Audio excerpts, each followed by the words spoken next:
Assalamualaikum warahmatullahi wabarakatuh. Bagaimana kabarnya Mbak Ami? Semoga selalu sehat dan senantiasa berada di dalam lindungan Allah Subhanahu wa taala. Perkenalkan, saya Nita Dewi, praktisi talent mapping.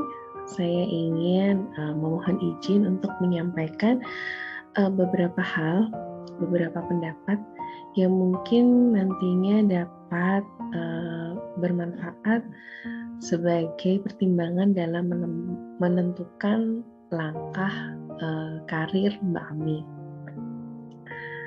Yang pertama mungkin yang bisa dipertimbangkan adalah ekosistem kerja yang dibutuhkan oleh Mbak Ami berdasarkan bakat-bakat yang dimiliki oleh Mbak Ami.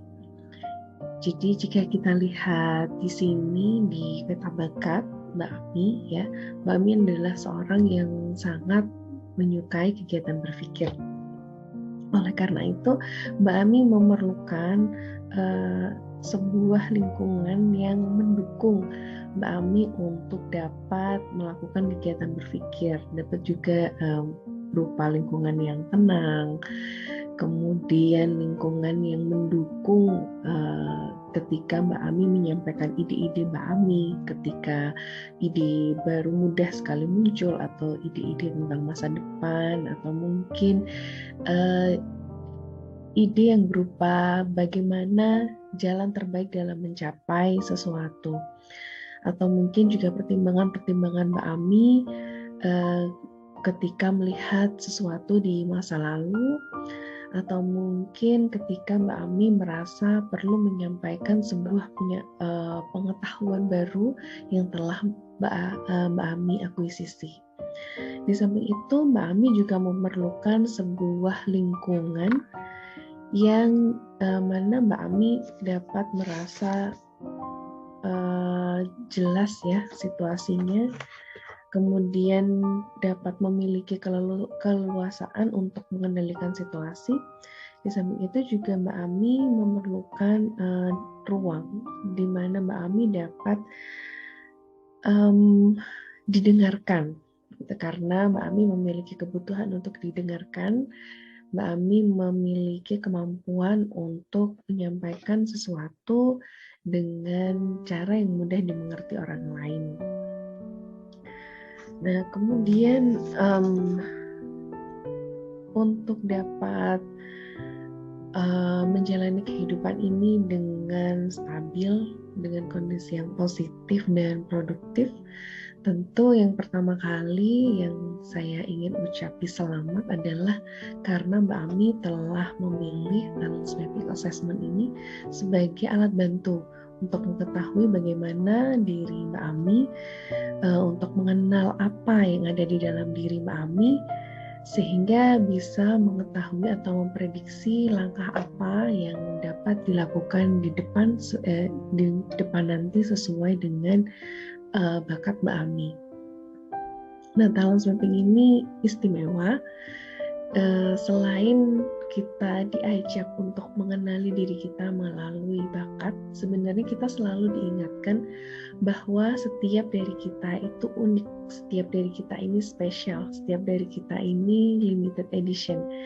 Sehingga bakat-bakat yang dimiliki oleh Mbak Ami ini sebenarnya adalah bakat yang sangat unik, yang tidak semua orang memilikinya, sehingga perlu disadari juga bahwa di balik keunikan bakat ini ada sebuah peran yang hanya dimiliki oleh Mbak Ami. Jadi pertama perlu kita sadari dan kita terima ya ini sebagai anugerah. Kemudian perlu kita sadari juga bahwa tidak ada peran yang sama di dunia ini, sehingga kita boleh saja terinspirasi oleh orang lain, tetapi kita tidak boleh terintimidasi oleh orang lain. Kita adalah manusia yang merdeka, karena pada saatnya nanti kitalah yang harus mempertanggungjawabkan diri kita. Nah, karena kita berhak, karena kita wajib ya nanti mempertanggungjawabkan apa yang kita pilih, maka kita punya hak untuk menentukan jalan hidup kita, gitu Mbak Ami. Jadi bagi saya untuk menjadi positif ya, kita perlu menerima diri kita apa adanya dulu. Ini diri saya yang apa adanya. Kemudian setelah itu kita akan dapat mengenali, oh ini saya. Sebaiknya ini yang saya lakukan. Kita akan menemukan titik-titik seperti itu. Lalu kita akan dapat melakukan pengembangan diri. Nanti kita dapat mengelola diri. Ketika kita sudah dapat mengelola diri kita sesuai dengan diri kita apa adanya, bukan kita mengelola diri karena ingin menjadi duplikat orang lain, maka saat itulah saya rasa kita dapat menjadi lebih positif dan lebih produktif. Nah, untuk Mbak Ami sendiri di sini karena kombinasi bakatnya itu lebih banyak kalau melihat di Strength Cluster Map ya, kita dapat melihat bahwa kombinasi bakat Mbak Ami ini lebih banyak terkumpul di area networking, di area yang bekerja sama dengan orang lain, kemudian headman atau dapat mempengaruhi orang lain, serta di generating idea. Maka secara garis besar Mbak Ami adalah seorang yang sangat suka mengendalikan orang lain, memotivasi orang lain dengan cara berpikir intuitif, baik itu ide, strategi, ataupun visi. Sehingga dapat dipertimbangkan mungkin di sini adalah peran sebagai leader. Jadi mungkin jika kebingungan harus tetap bekerja atau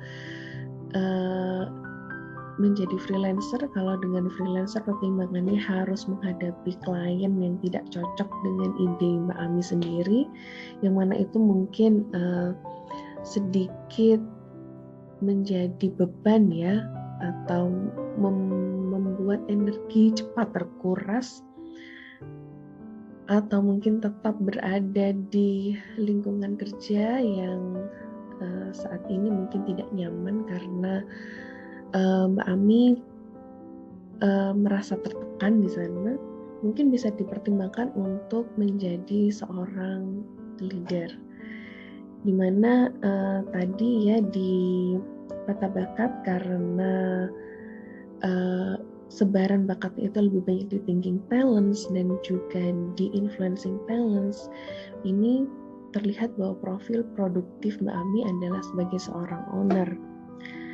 Di sini Mbak Ami memiliki sense of ownership yang besar terhadap suatu kehendak. Oleh karena itu, Mbak Ami perlu ya memiliki kemampuan untuk memperjelas narasi, ide, rencana, atau agenda yang ingin Mbak Ami kerjakan. Nah, kemudian kalau masalah relasi dengan keluarga, ya memang ini berat juga karena memang segala sesuatu ini adalah pilihan.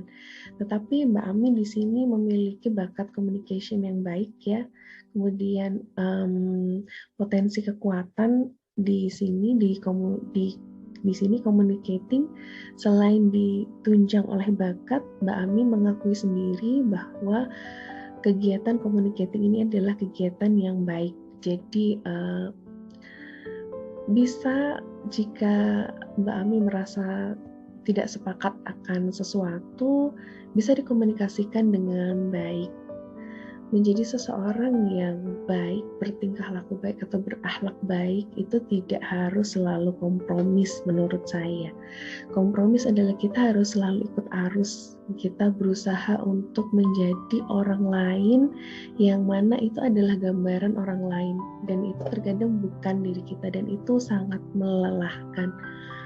Ya itu tadi, kita boleh saja terinspirasi oleh orang lain, kita tapi tidak boleh terintimidasi oleh orang lain. Kita tidak perlu menjadi orang lain untuk dapat mencapai sukses. Perlu dipertimbangkan lagi bahwa apa sih sebenarnya yang ingin kita capai dalam hidup ini gitu. Ketika kita sudah yakin bahwa Allah itu memberikan kita keistimewaan ya berupa bakat yang pastinya tidak sama dengan orang lain, di saat itu kita harus percaya bahwa Allah juga memberikan peran yang unik yang tidak diberikan kepada orang lain. Bakat-bakat ini dapat dikatakan petunjuk, tapi juga dapat dikatakan sebagai alat yang siap guna jika kita asah, siap guna jika kita rangkai, kita temukan, dan kita dengarkan kebutuhan-kebutuhannya. Ya, itu tadi, kita kalau menjadi seseorang yang baik itu tidak harus selalu kompromis. Yang penting kita tahu bahwa itu bermanfaat dan itu membahagiakan. Kalau kita melakukan sesuatu itu tidak dengan bahagia, maka kita merasa itu adalah sebuah pengorbanan. Dan ketika kita merasakan itu sebuah pengorbanan, suatu saat nanti akan ada hati kecil kita yang meronta dan meminta kompensasi, dan tentu ini sangat-sangat tidak nyaman ya.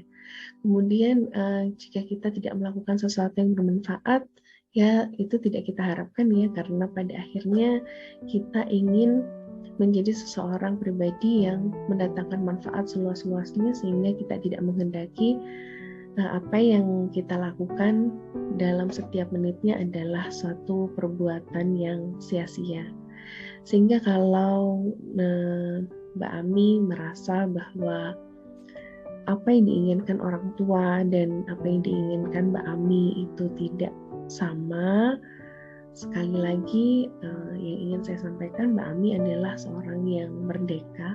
Mbak Ami boleh saja mengambil keputusan yang kompromis, tetap berada di perusahaan dan mencari jalan agar bakat Mbak Ami ini dapat tersalurkan dengan baik sehingga Mbak Ami tidak tertekan, ataupun mengambil jalan tidak kompromis, misalkan bisa dengan mendirikan perusahaan sendiri dengan teman-teman atau rekan-rekan yang Mbak Ami pilih, karena di sini Mbak Ami memiliki kemampuan untuk memilih rekan gitu, atau juga malah dapat memandu teman gitu ya untuk memahami apa yang diinginkan oleh Mbak Ami. Di sini Mbak Ami juga dapat melakukan kegiatan coaching, consulting, mentoring ya, bisa mengedukasi orang yang dianggap Mbak Ami dapat bekerja sama.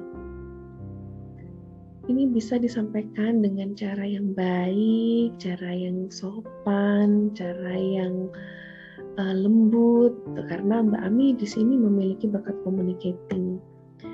Dan sebenarnya saya rasa Mbak Ami sendiri sudah mengetahui ya apa langkah-langkah yang baik ke depannya, karena Mbak Ami juga memiliki bakat berpikir yang lain, misalkan strategik, intellection, futuristik juga memiliki, bahkan didukung oleh self assurance yang juga kuat. Saya rasa Mbak Ami sendiri sudah bisa lebih memahami langkah-langkah apa yang perlu ditempuh untuk kedepannya. Saya ucapkan semangat ya Mbak Ami, saya ingin mengucapkan benar-benar semangat ya gitu. Ini adalah hidup Anda yang berhak untuk menentukan. Saya hanya bisa berdoa agar Mbak Ami dapat menentukan jalan hidup yang membahagiakan dan nantinya dapat mendatangkan manfaat untuk Mbak Ami, untuk keluarga Mbak Ami, dan lingkungan Mbak Ami, masyarakat yang lebih luas juga. Demikian yang bisa saya sampaikan. Mohon maaf jika ada kata-kata yang kurang berkenan. Terima kasih atas kesempatannya. Assalamualaikum warahmatullahi wabarakatuh.